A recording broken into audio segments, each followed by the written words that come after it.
সত্যের সংগ্রামে ফুটা ফুল ভেঙে দিল জীবনের শত ভুল, সুগন্ধ ছড়িয়ে হৃদয় ভরিয়ে আমাদের কেন যেন ডেকে যায়, আমাদের কেন যেন ডেকে যায়, ডেকে যায়, ডেকে যায়।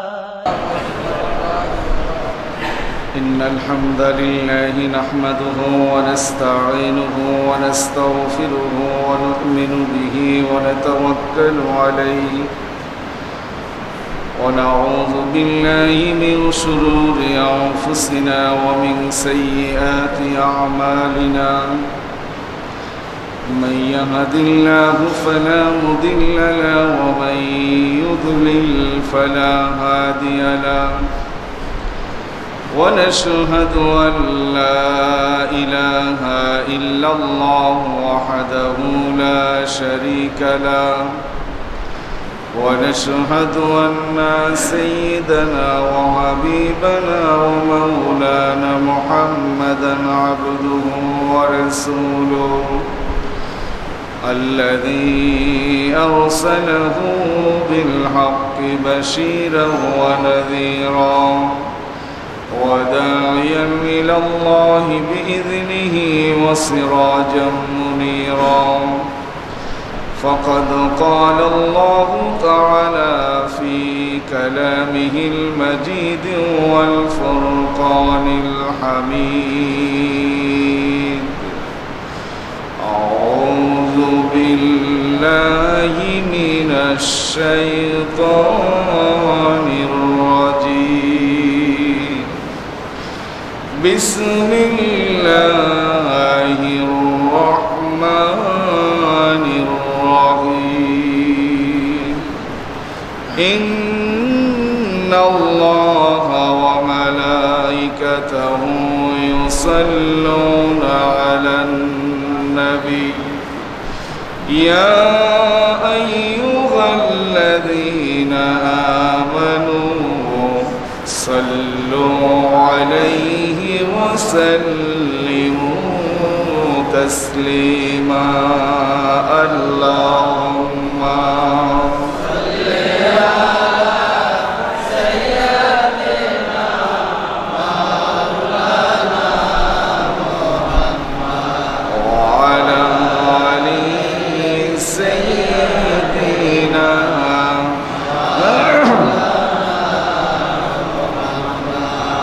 اللهم صل على سيدنا مولانا محمد وعلى آل سيدنا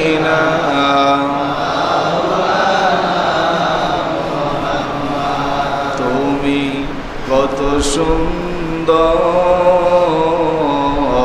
কি করে বুঝাই, তুমি কত সুন্দর কি করে বুঝাই, কোন ভাষা পাই না খুঁজে তোমার তুলনা তুমি নিজে, তোমার তুলনা তুমি নিজে। আল্লাহুম্মা সাল্লি আলা সাইয়্যিদিনা মাওলানা মুহাম্মদ ওয়া আলা আলি সাইয়্যিদিনা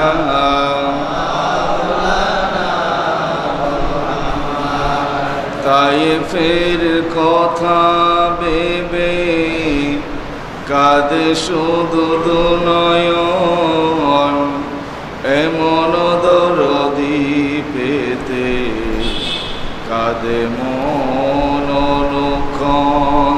তায়েফের কথা ভেবে কাঁদে শুধু দুনয়ন, এমন দরদি পেতে কাঁদে মন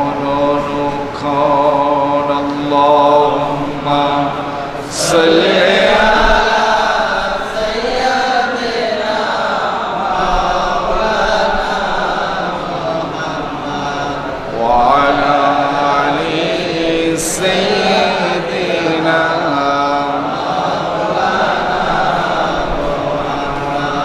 لا إله إلا الله لا إله إلا الله لا إله إلا الله لا لا إله إلا الله محمد رسول الله صلى الله عليه وسلم بلغ العلا بكماله كشف الدجى بجماله حسنت جميع خصاله صلوا عليه وآله ये तेरी मेराज थी कि तू लोगों कलम तक पहुँचा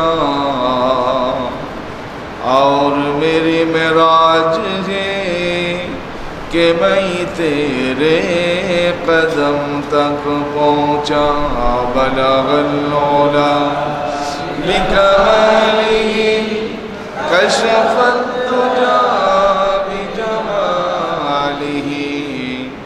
हसनत जमीअ खसालिही सल्लु अलैहि वालिही सूरत यूसुफ बिदारी हिकमत लुक़मान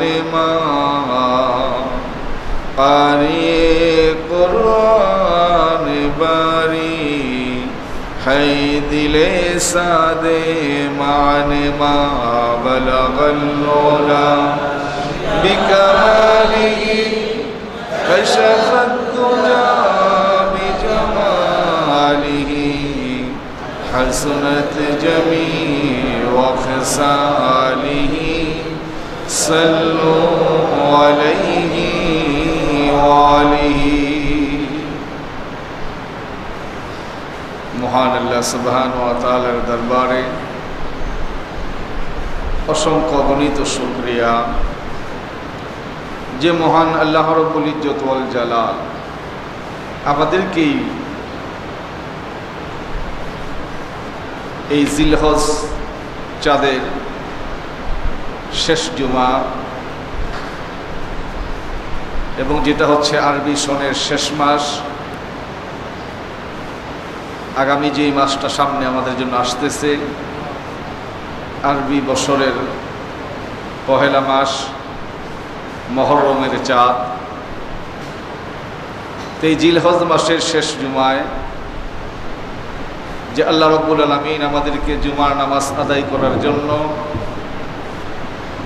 আল্লাহর ঘর মসজিদে আসার এবং বসা আল্লাহর একটি ফরজ হুকুম পালন করার যে মালিক যে মনিব আমাদেরকে তৌফিক দিলেন সেই জন্য সেই মহান মনিবের দরবারে আমরা সকলেই কালিমাতুশ শুকর আদায় করে নেই জোরে সোরে আওয়াজ করে বলি আলহামদুলিল্লাহ সমস্ত হামদ এবং সানা সমস্ত বরত্ব মহত্ব ওই আল্লাহ পাকের জন্য যিনি গরিয়া এবং যিনি মহিয়া লাখো কোটি দুরূদ সালাম তার চাইতে অনেক অনেক বেশি বিশ্ব মানবতার মুক্তির দূত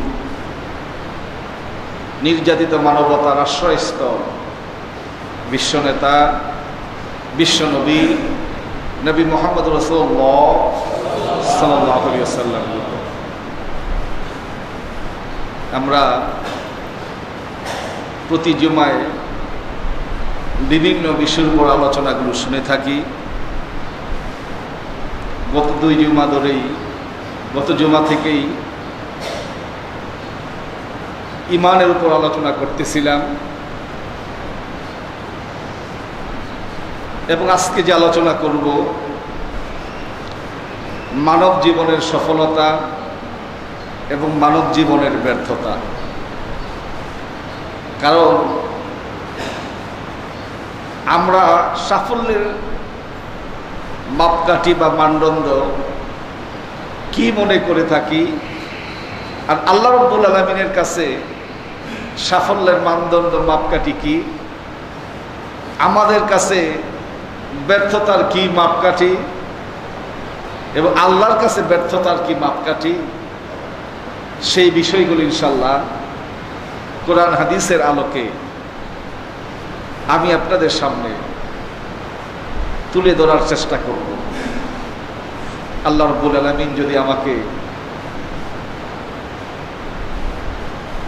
তৌফিক দান করেন, তিনি আমার প্রতি রহমত নাজিল করেন, আমার প্রতি করুণা করেন। আমরা সফল বলতে এটাই বুঝি যে ঢাকাতে একটা বিরাট বড় বাড়ি থাকবে, আর যারা একটু বেশি তারা চিন্তা করে সিঙ্গাপুর, না হয় আমেরিকাতে, না হয় দুবাই, মালয়েশিয়াতে আমার ভালো একটা বাড়ি থাকবে, ঢাকা গুলশান বনানীতে কিছু ফ্ল্যাট থাকবে, ব্যাংক ব্যালেন্স বেশ একটা মোটা অঙ্কে থাকবে, ব্যবসায়ী দিক থেকে আমি খুব একটা বড়সড় ব্যবসায়ী হব, আর ছেলে মেয়ে যদি থাকে তাদেরকে ডাক্তার বা ইঞ্জিনিয়ার, এই ধরনের কিছু যদি আমরা জীবনে গটাইতে পারি বা এগুলো সংমিশ্রণ আমরা আনতে পারি, তাহলে মনে মনে একটু আত্মতৃপ্তিতে ভুগি, আমার জীবনটা সফল, আমার জীবনটা সার্থক। ঠিক কিনা? মানে অনেক কিছুর মালিক হইলে, বাড়ি গাড়ির মালিক হইলেই তখন আমরা নিজেদেরকে কি মনে করি? সফল ব্যক্তি। কিন্তু এগুলো কি সফল? আর এগুলো যাদের নাই তারাই কি ব্যর্থ? এগুলো যাদের কাছে আছে তারাই সফল, আর এগুলো যাদের কাছে নাই তারাই কি ব্যর্থ? আসলে আমাদের যে সফলতা বা ব্যর্থতা, যেই সংজ্ঞাটুকু আমরা নিজেরা গ্রহণ করেছি নিজেদের আলোকে, এটাই কিন্তু আজকে আমাদের দুনিয়ার জীবনের বিপর্যয়ের এক নম্বর প্রধানতম কারণ। ছোট্ট একটা উদাহরণ দিয়ে আমি আপনাদেরকে আলোচনাটা শুরু করতে চাই। আপনারা অনেকে জানেন এই সপ্তাহের ভিতরেই বাংলাদেশে 3 জন ব্যক্তি মারা গেছে। একজন হচ্ছেন হযরত মাওলানা হামিদি হুজুর, যাকে বলে ওইরকম কিন্তু নামি দামি ব্যক্তিও না।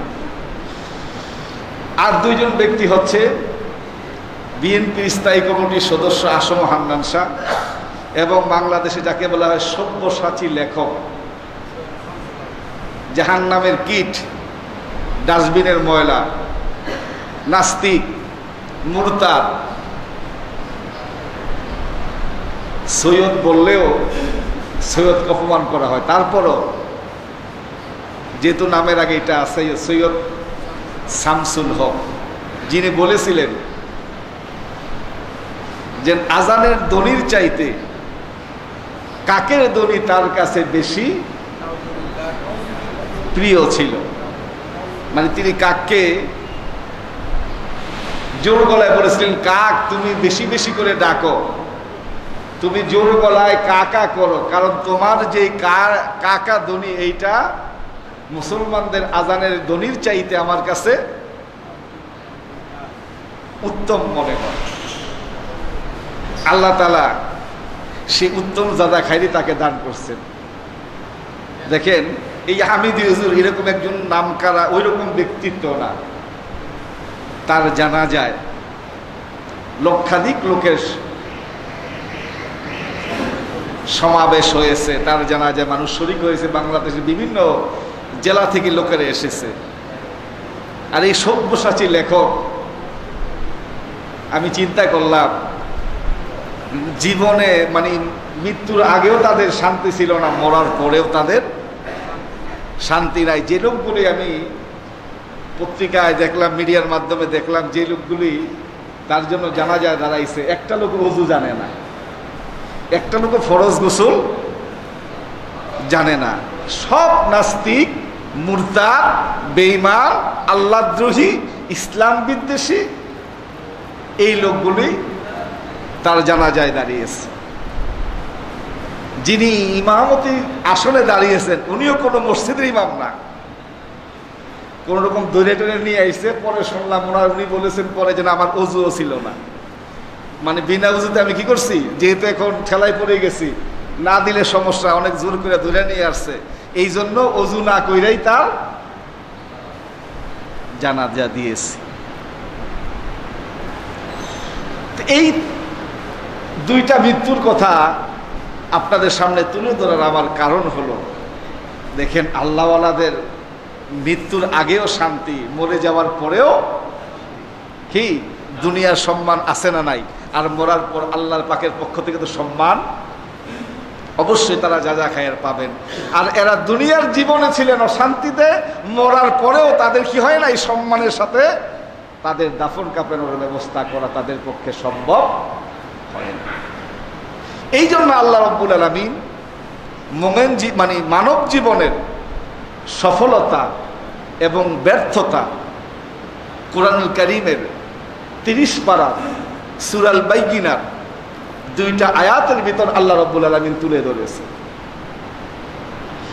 ইন্নাল্লাযীনা কাফারু মিন আহলিল কিতাবি ওয়াল মুশরিকিনা ফী নারি জাহান্নাম খালিদিনা ফীহা উলাইকা হুম শাররুল বারিয়া।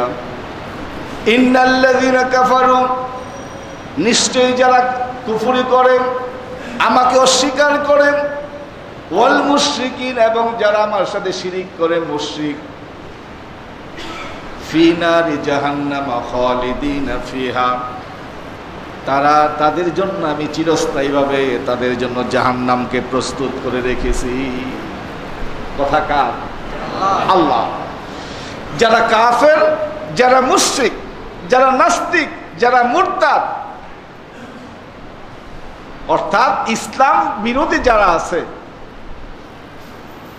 তাদেরকে আল্লাহ রাব্বুল আলামিন সম্বোধন করে বলেছেন যে আমি তাদের জন্য আমার জাহান্নামের যে বানিয়েছি, ওই জাহান্নামকে আমি তাদের জন্য কি করেছি, চিরস্থায়ীভাবে তাদের জন্য আমি প্রস্তুত করে রেখেছি। আমার বাইরে সেই জাহান্নামটা কেমন, তাফসীরের ভিতরে এসেছে, কাল কিয়ামতের ময়দানে, হাসরের ময়দানে যখন 2টা দলে বিভক্ত হয়ে যাবে, একটা দল হবে জান্নাতি, আরেকটা দল হবে জাহান্নামী, একটা হবে ডানপন্থী, আরেকটা হবে বামপন্থী। কোনপন্থী? ডাইনপন্থী, বামপন্থী। এখনো দেখেন সারা বিশ্বে কিন্তু 2টা দল, একটা কোনপন্থী? ডানপন্থী, আর একটা বামপন্থী। ডাইনপন্থী আল্লাহর দল, বামপন্থী শয়তানের দল। কারণ যেহেতু দুনিয়াতে শক্তি 2টা, একটা হচ্ছে আল্লাহর শক্তি, আর একটা হচ্ছে শয়তানের শক্তি। এই জন্য আল্লাহ তাআলা বলেছেন আমি ডানপন্থী, আমি ডান দলের সাথে আছি। শয়তান বলে আমি বামপন্থী, আমি বামপন্থীর সাথে আছি। আমরা কোন পন্থী থাকবো? সবাই বুঝে শুনে বলতেছেন তো, আমরা কোন পন্থী? ডাইনপন্থী। যার কারণে আল্লাহ রাব্বুল আলামিন কোরআনে বিভিন্ন জায়গায় মিসাল দিয়ে বলেছেন, ওমা তিলকা বিয়ামিনিকা ইয়া মূসা, ও মূসা তোমার ডান হাতে ওইটা কি? আল্লাহ তো বলতে পারতেন যে তোমার হাতে ওইটা কি, পারতেন না বলতে, কিন্তু আল্লাহ তাআলা কিন্তু এটা বলেন না। আল্লাহ বলছেন বিয়ামিনিকা ইয়া মূসা, ও মূসা তোমার ডান হাতে ওইটা কি, মানে ডান হাতটাকে আল্লাহ তাআলা কি করেন। কিন্তু দেখবেন আমাদের কিছু বাবু সাহেব আছে, মানে একটু ইংরেজি পড়লে, এই বিশ্ববিদ্যালয়ের বাইন্দা দিয়ে একটু মানে একটু হাঁটলে, 2-1টা বিজ্ঞানের বই পড়া এ দেখবেন বলা ডান হাত ব্যবহার করতে চায় না, বাম হাত দিয়া খাইতে চায়, বাম হাত ব্যবহার করতে চায়। কারণ ওই জায়গায় যাইয়া তো সে আল্লাহকে সে লাভ করে নাই, সে লাভ করছিল কারে? শয়তানকে।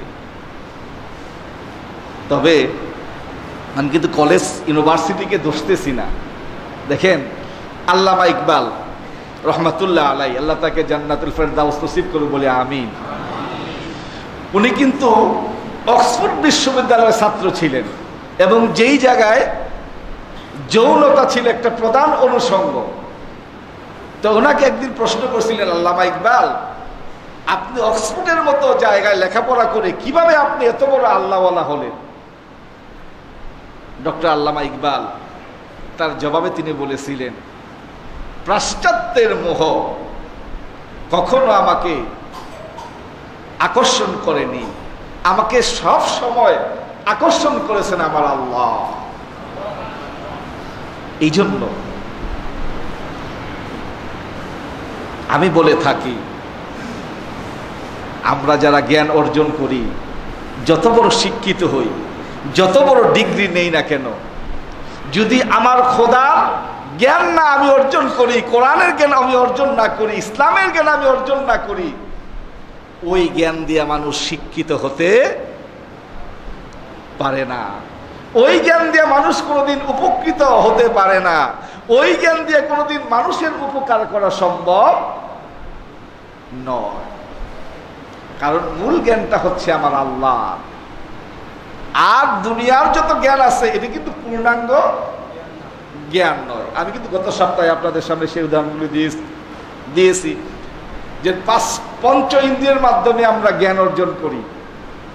এই পঞ্চ ইন্দ্রিয় ছাড়া আমাদের কিন্তু জ্ঞান অর্জন করা দুনিয়ার কারো পক্ষে সম্ভব না।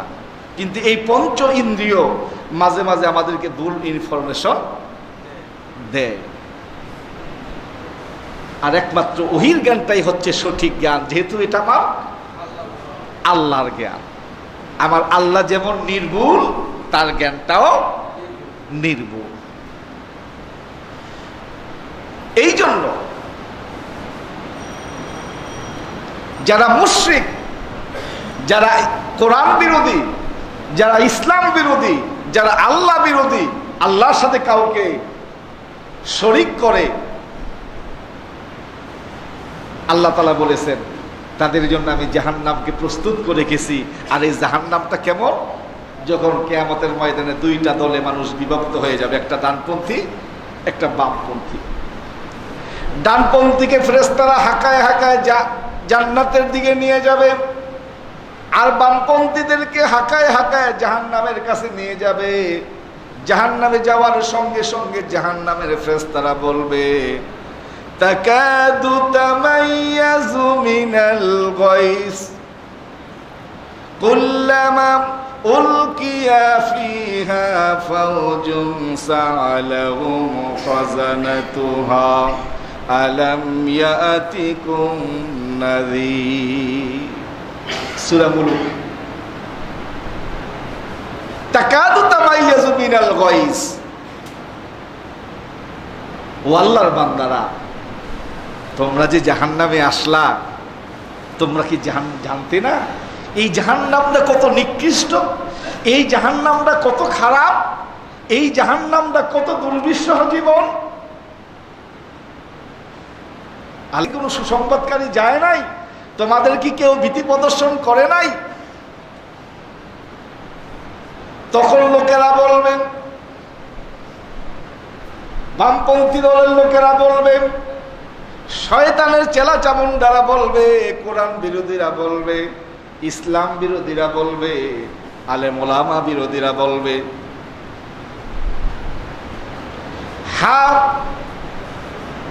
আমাদের কাছে বাশির গিয়েছিল, আলেম ওলামারা কোরআন হাদিস দিয়ে কথাগুলো বুঝিয়েছিল, ফাকাযযাবুনা ওয়া কুল্লা মা নাযালাল্লাহু মিন শাই ইন আনতুম ইল্লা ফি দালালিন কাবীর। কিন্তু আমরা সেদিন তাদের কথাগুলো বিশ্বাস করি না। যেমন আজকে এই যে আপনাদের সামনে কোরআন হাদিস দিয়ে যখন আমরা বয়ান করি, যখন আমরা আপনাদের সামনে কথা বলি, সব কথাগুলিকে আপনারা মানেন?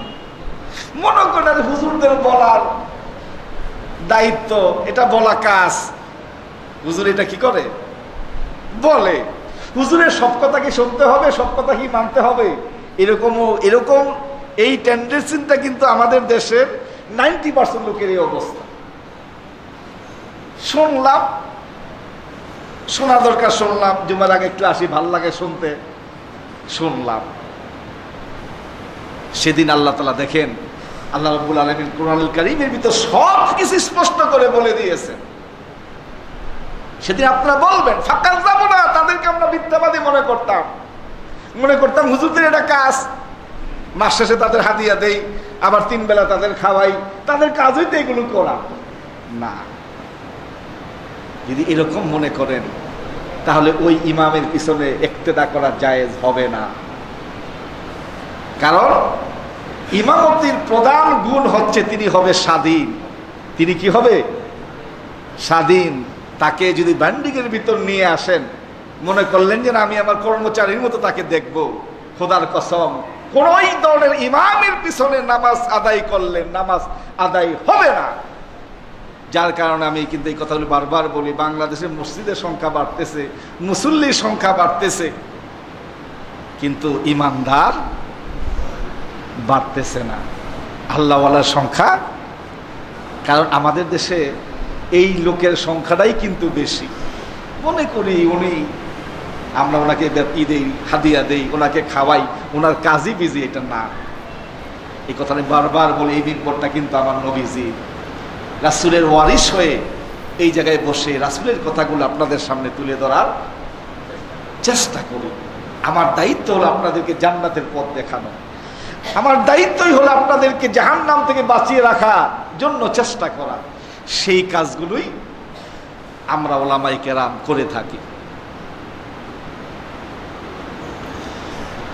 আল্লাহর বান্দা বলবেন ওয়াকুলনা মা নাযালাল্লাহু মিন শাই, কোরআন দিয়ে হাদিস দিয়ে এই কথাগুলো আমাদের সামনে আলেম ওলামারা, দ্বীনের দায়ীরা বলেছিল, কিন্তু সেদিন তাদের কথাগুলো আমরা কোনো গুরুত্ব দেই না।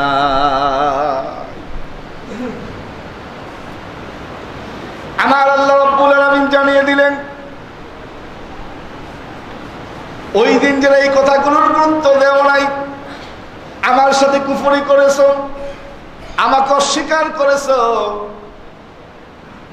আল্লাহ তাআলা ঘোষণা দিতেছেন উলাইকা হুম শাররুল বারিয়া। যারা কাফের, যারা মুশরিক, যারা কোরআন বিরোধী, যারা ইসলাম বিরোধী, যারা আলেম ওলামা বিরোধী, তারাই হচ্ছে সৃষ্টির ভিতর সর্বনিকৃষ্ট। উলাইকা হুম শাররুল বারিয়া, এরাই হচ্ছে আমার সৃষ্টির ভিতর সর্বনিকৃষ্ট সৃষ্টি। তাহলে দেখেন, যদি চেয়ারম্যান হন, এমপি সাহেব হন, মন্ত্রী হন, প্রেসিডেন্ট হন, বড় শিল্পপতি হন, আমেরিকার Los Angeles, New York City, Washington DC, ওই জায়গায় যদি 4-5টা বাড়িও থাকে, আল্লাহ কি বলতেছেন? উলাইকা হুম শাররুল বারিয়া, তারাই হচ্ছে আমার সৃষ্টির সবচাইতে নিকৃষ্ট। কথা কার? আমার আল্লাহ। তাহলে বলেন, আমরা কি দুনিয়ার এই উপকরণগুলোকে আমরা সফলতার মানদণ্ড মনে করব? এগুলো কিন্তু মানদণ্ড না। হ্যাঁ, তার মানে আবার এটা নিয়ে আপনাদেরকে বোঝাচ্ছি না যে না আপনার সবকিছু সাইরা দিয়ে জঙ্গলে চলে যাবেন। সব করব, কোটিপতি হন, বড় শিল্পপতি হন, কিন্তু সাথে সাথে যাতে আমার ইসলামের জ্ঞান থাকে, আমি আল্লাহমুখী হই, আমি ইসলামমুখী হই, আমি কোরআনমুখী হই, তাহলে আমার সবকিছু কি সফল। এরপর আয়াত আল্লাহ তাআলা বলতেছেন ইন্নাল্লাযীনা আমানু ওয়া আমিলুস সালিহাত উলাইকা হুম খায়রুল বারিয়া। আমি যে আলোচনাগুলো রাখতেছি, বাসায় যাইয়া সূরাল বাইয়িনা 30 পারার, সূরাল বাইয়িনার 30 পারার তাফসীর করলে এই আলোচনাগুলো পেয়ে যাবেন। আল্লাহ তাআলা সফলতার মানদণ্ড দিতেছেন এই বছর। এবার যে তিনি ব্যর্থতার মানদণ্ড দিলেন, ব্যর্থতা কি কি? কাফের, মুশরিক, ইসলাম বিরোধী, কোরআন বিরোধী, আল্লাহ বিরোধী, এরাই হচ্ছে কি সৃষ্টির ভিতর সর্বনিকৃষ্ট। এবার সফলতার মানদণ্ড আল্লাহ দিচ্ছেন কোরআন কারীমের ভিতর, ইন্নাল্লাযীনা আমানু, নিশ্চয় যারা ঈমান এনেছে, ওয়া আমিলুস সলিহাত, এবং আমলে সালিহ করে, উলাইকা হুম খায়রুল বারিয়া, হোক সে ফকির, হোক সে দরিদ্র, হোক সে অনাথ, হোক সে অভাবী, কিন্তু আল্লাহর কাছে আল্লাহ বলতেছেন কি, উলাইকা হুম খায়রুল বারিয়া, তিনি হচ্ছে সৃষ্টির সর্ব উৎকৃষ্ট, সর্ব উৎকৃষ্ট। এই জন্য দেখেন রাসূলের হাদিস, আন উসমান ইবনে আফফান আন্নাহু قال رسول الله صلى الله عليه وسلم خيركم من تعلم القرآن وعلمه। আমার নবীজি বললেন, ওসমান থেকে বর্ণিত হাদিস, রাসূল সাল্লাল্লাহু আলাইহি ওয়াসাল্লাম ইরশাদ করেছেন, তোমাদের মধ্যে ওই ব্যক্তি উত্তম, ওই ব্যক্তি শ্রেষ্ঠ, যিনি কোরআন শিখে অপরকে শিখায়। দেখছেন কোরআনের সাথে হাদিসের মিল আসেনি? মিল আছে না? আল্লাহ তাআলা বলেন, ইল্লাল্লাযীনা আমানু ওয়া আমিলুস সলিহাত, যারা ঈমান এনেছে এবং ঈমান আনার পর আমলে সালিহ করে, তারাই হচ্ছে সৃষ্টির সর্ব উৎকৃষ্ট। সেই ঈমানের ব্যাখ্যাই আপনাদের সামনে আমি দিচ্ছিলাম। ঈমানের 7টা বিষয় আমরা ঈমানের মুফাসসালের মাধ্যমে শিখেছি। আমানতু বিল্লাহি ওয়া মালাইকাতিহি ওয়া কুতুবিহি ওয়া রুসুলিহি ওয়াল ইয়াউমিল আখিরি ওয়াল কদরি খাইরিহি ওয়া শাররিহি মিনাল্লাহি তাআলা ওয়াল বা'সি বা'দাল মাউত। এই 7টি বিষয়ের উপর আমাদেরকে কমপ্লিটলি ঈমান আনতে হবে। 1 নাম্বার হচ্ছে আমানতু বিল্লাহ, ঈমান আনবো কার উপর? আল্লাহর উপর। কেমনে? আল্লাহ এক। কুল হুয়াল্লাহু আহাদ আল্লাহুস সামাদ লাম ইয়ালিদ ওয়া লাম ইউলাদ ওয়া লাম ইয়াকুল লাহু কুফুয়ান আহাদ। আল্লাহ হচ্ছে এক, আল্লাহুস সামাদ, তিনি নিরপেক্ষ। লাম ইয়ালিদ ওয়া লাম ইউলাদ, তিনি কাউকে জন্ম দেন নাই, কারো কাছ থেকে জন্ম নেন নাই। ওয়া লাম ইয়াকুল লাহু কুফুয়ান আহাদ, তিনি কারো মুখাফেক্ষী নহেন। আমরা দুনিয়ায় সবাই তার কাছে কি মুখাফেক্ষী। এই জন্য আল্লাহকে মানতে হবে এক এবং একক হিসাবে, এবং তিনি হচ্ছেন সর্বশক্তিমান, সমস্ত ক্ষমতার আধার হচ্ছেন আমার আল্লাহ। কে? আল্লাহ। আল্লাহ তাআলা বলেছেন, কুলিল্লাহুম্মা মালিকাল মুলকি তুতিল মুলকা মান তাশাউ ওয়া তানজিউল মুলকা মিম্মান তাশাউ ওয়া তুইজ্জু মান তাশাউ ওয়া তুযিল্লু মান তাশাউ বিয়াদিকাল খায়রি ইন্নাকা আলা কুল্লি শাইইন কাদির। কুলিল্লাহুম্মা মালিকাল মুলক, আমি যাকে ইচ্ছা তাকে রাজত্ব দান করি, আমি যার কাছ থেকে ইচ্ছা রাজত্ব ছিনিয়ে নেই। ওয়া তুইজ্জু মান তাশা ওয়া তুযিল্লু মান তাশা, যাকে ইচ্ছা তাকে আমি সম্মানিত করি, যাকে ইচ্ছা তাকে আমি অপদস্থ করি। বিয়াদিকাল খাইর, সব ভালো মন্দ আমার কাছে। ইন্নাকা আলা কুল্লি শাইইন কাদির, এবং আমি হচ্ছি সর্ব শক্তিমান। এইভাবে যদি আমরা আল্লাহকে মানি, তাহলে আল্লাহর উপর ঈমান আনা হলো। আর যদি এখান থেকে কোনো ব্যতিক্রম হয়ে যায়, খোদার কসম, তাহলে আপনি ঈমানদার হইতে পারবেন না। আপনি ঈমানদার হইতে পারবেন না। আমাকে জাহান্নামের আগুন থেকে বাঁচাইতে পারেন আমার আল্লাহ, জাহান্নাম দিতে পারেন আল্লাহ, জান্নাত দিতে পারেন আল্লাহ, জান্নাত নাও দিতে পারেন আল্লাহ, দুনিয়ায় ভালো মন্দ সবকিছু দিবেন কে? আল্লাহ। এই জন্য আল্লাহ যদি আপনাকে কোটি টাকার মালিকও বানায়, কখনো আপনি অহংকারী হবেন না। যদি বিরাট বড় সম্মানের অধিকারী হন, তাহলে কখনো আপনি অহংকারী হবেন না। আর যদি আপনি শয়তানের দলভুক্ত হয়ে যান, তাহলে দেখ বলে আসছে, আয় হায় কত টাকার মালিক, আমার পিছনে এত এত লোক চলে, আছে না নাই? আর যদি মনে করেন না এগুলো তো আমার কিছু না, এগুলো কি আমার কিছু, এগুলো সব কার? আল্লাহ, তাহলে কিন্তু অহংকার আসবে না। এই জন্য আমার নবী বলেছেন, সবসময় নিচের দিকে তাকাও। সবসময় কি? নিচের দিকে তাকাও, শুধু উপরের দিকে তাকাইও না।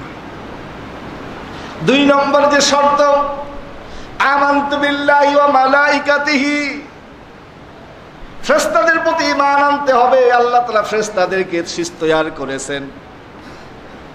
ফেরেশতার সংখ্যা যে কত, এইটা আল্লাহ ছাড়া আর কেউ জানেন না।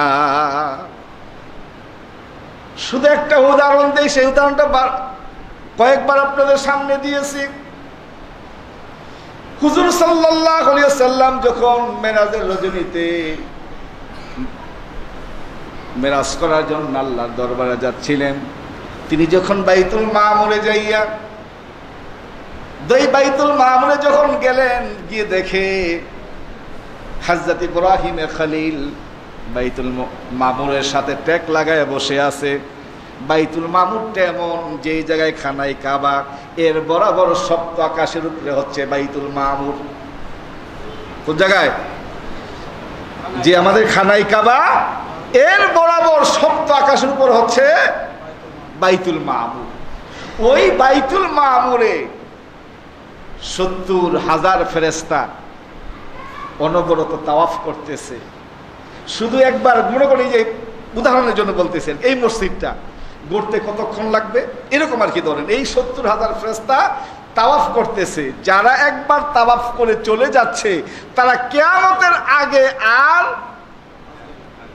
তাহলে ফেরেশতার সংখ্যা কত? দেখি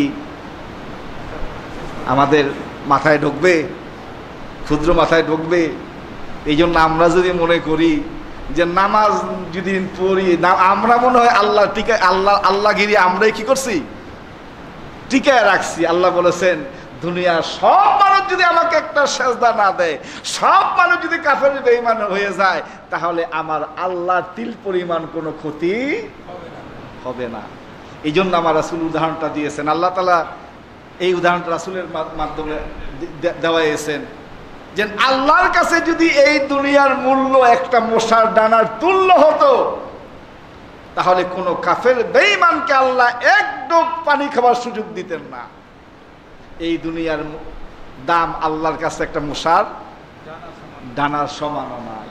এত মূল্যহীন হচ্ছে এই দুনিয়া। কিন্তু এই দুনিয়ার পাশনে আমরা কি অজস্র সময় আমরা ব্যয় করতে, শুধু খালি দুনিয়ার দুনিয়া, দুনিয়ার কোনো হালাল হারামের বাস বিচার নাই। পাচ্ছি তো খাচ্ছি, যার কারণে আজকে আমাদের মাঝে শান্তির লেশ মাত্র আজকে আমাদের মাঝে অনুপস্থিত। শুধু অশান্তি আর অশান্তি, দাউ দাউ করে আমাদের জীবন জ্বলে ছারখার হয়ে যাচ্ছে।